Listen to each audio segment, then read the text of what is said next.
Hello friend, मैं पुष्पांजलि कुमारी आप लोगों के सामने वंस अगेन केमिस्ट्री का एक लेक्चर लेके आई हूँ। और ये आई होप कि आपका 8वां या फिर 8वां परहैप्स और 9वां लेक्चर होगा। ये आपका 9वां लेक्चर होगा। और इस लेक्चर में वही क्लास 10th का फर्स्ट चैप्टर का ही टॉपिक चल रहा है, तो छोटे छोटे टॉपिक को मैं ले रही हूँ। इस वजह से ज़्यादा वीडियो बन रहा है और बड़ा लंबा वीडियो तो अपलोड करने में बहुत दिक्कत होती है। तो चलिए फ्रेंड देखिए, और हाँ, चैनल को लाइक शेयर और सब्सक्राइब नहीं भूला कीजिए। आप लोग देखा कीजिए, और जब कभी भी देखा कीजिए वीडियो तो उस समय आप अपने पाठ्य पुस्तक को यानी कि अपने बुक को पास में रख के देखा कीजिए, ताकि आप लोगों को ज़्यादा समझ में आए, क्योंकि सारी बातें तो यहाँ लिखी होती नहीं है। तो यहाँ तो सिर्फ जो मेन थीम है, जो इक्वेशन है, वही होता है। रासायनिक अभिक्रिया समीकरण को ही यहाँ चर्चा किया जाता है, तो इस चीज़ को ध्यान में रख के किया कीजिए। चलिए चलते हैं आज के टॉपिक पे। आज का टॉपिक आप देख रहे हैं विभिन्न प्रकार की रासायनिक अभिक्रिया। पिछले वीडियो में हम लोगों ने देखा था, तो उसमें पहला रासायनिक अभिक्रिया संयोजन या संश्लेषण अभिक्रिया था, वो हम लोगों ने पढ़ लिया था, फर्स्ट रिएक्शन। अब दूसरा रिएक्शन यहाँ पे देख रहे हैं आप, वियोजन या अपघटन अभिक्रिया, डिकम्पोजिशन रिएक्शन। वियोजन किसे कहते हैं? तो वियोजन, जिस तरह से पिछले वीडियो में हम लोग चर्चा किए थे, संयोजन अभिक्रिया का मतलब होता है कि दो पदार्थ आपस में संयोग करते हैं, और संयोग करने के बाद एक पदार्थ का निर्माण होता है, तो उसे संयोजन अभिक्रिया कहते हैं।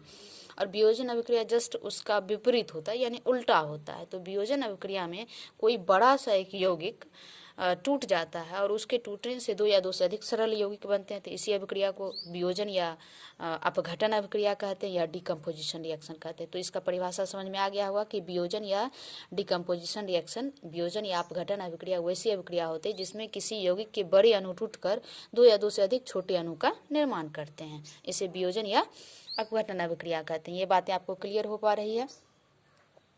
अब एग्जाम्पल लेते हैं कैल्शियम कार्बोनेट का अपघटन। कैल्शियम कार्बोनेट का कैसे अपघटन करेंगे और अपघटन करने के बाद क्या होगा। तो देखिए, कैल्शियम कार्बोनेट ये हुआ आपका CaCO3।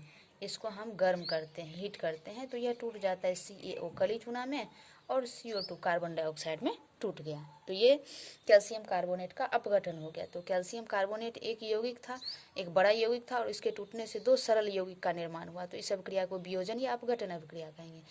इसी तरह पोटेशियम क्लोरेट KClO3, आप देख पा रहे हैं यहाँ KClO3, इसको हम गर्म करते हैं, तो गर्म करने के बाद पोटेशियम क्लोराइड और ऑक्सीजन बन जाता है। ये रिएक्शंस हम पीछे भी पढ़ चुके हैं।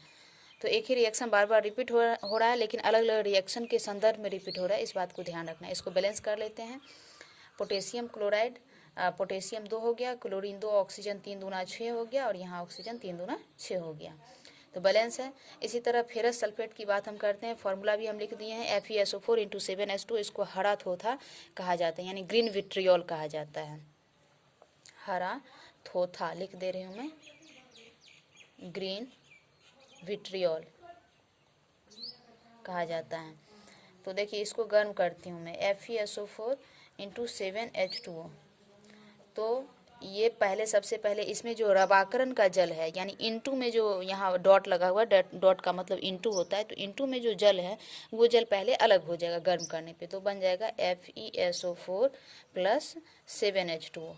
और अब FeSO4 कंटिन्यू गर्म होगा, तो इसको गर्म करने के बाद लोहे का ऑक्साइड प्राप्त हो जाता है, हमें Fe2O3 प्राप्त होता है, और सल्फर डाइऑक्साइड गैस और सल्फर ट्राइऑक्साइड गैस प्राप्त होता है। इसको बैलेंस कर लेते हैं। लोहा 2 नज़र आ रहा है, तो 2 लगा दिए। सल्फर, यहाँ सल्फर है, ये सल्फर 2 हो गया, तो सल्फर 1 1 2, ऑक्सीजन 3 2 5 5 3 8, ऑक्सीजन 4 दूना 8, बैलेंस हो गया दोनों तरफ।